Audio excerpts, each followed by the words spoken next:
Welcome back, y'all. My name is Sander, but I write under the pen name of Sandman Jones, and today, it's been a long time since I've made a video. Been pretty overwhelmed with all this, real life stuff going on. But after watching the new Dune movie, I had to hop back on this and make a video for y'all because I personally loved this. I know there's a lot of people who loved it. But I feel like it's gone understated how difficult this work is to adapt. I have my little stack of books here, and we have like the actual recent Dune stuff. This is the second, third, and fourth in the series. But then I have my beat up old first version of the book, which I'll get to the story behind this in a little while. But I just wanted to talk about why this work is so hard to adapt because I want to just draw an example with Game of Thrones. So early Game of Thrones, talking seasons 1 through 4, but before the show became terrible. This was back when they actually had George R. R. Martin's work to adapt, and that is relatively very easy to adapt. The book is paced like a TV show because George R. R. Martin wrote a ton for TV. It's very focused on the dialogue and the interactions between the characters, and Dune isn't nearly as focused on that. Dune is extremely difficult to adapt because a lot of the dialogue by itself is pretty dry. What makes the dialogue in the book interesting is the fact that you get a lot of here's what's going on in the character's head, and then here's what comes out of their mouth. And that works really, really well because there's a lot of political intrigue and stuff like that. So it's really nice to kind of see that come through. But in the movie, you can't do voiceovers. I mean, you can, but no one's going to like it. It always just comes across as cheesy and annoying.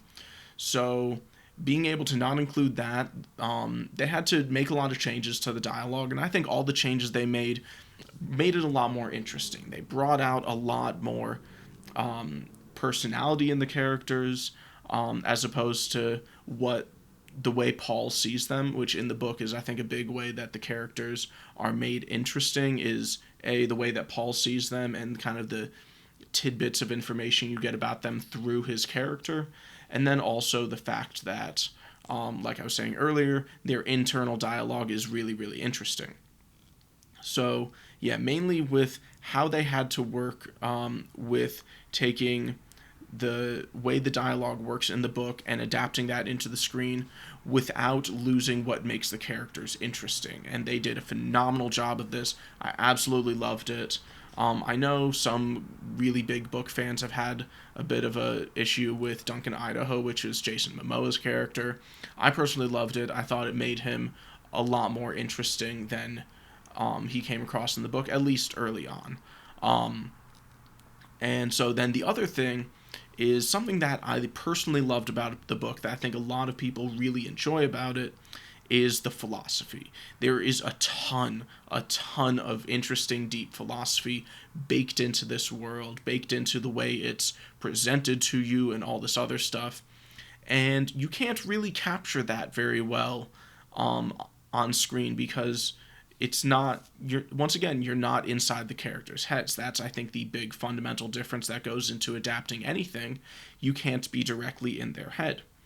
And seeing, with that in consideration, the fact that the philosophy is such a big draw of the book, I think the way that the filmmakers, especially the director, Denis Villeneuve, really worked around that, really brought the visuals and the other aspects of the film to the forefront.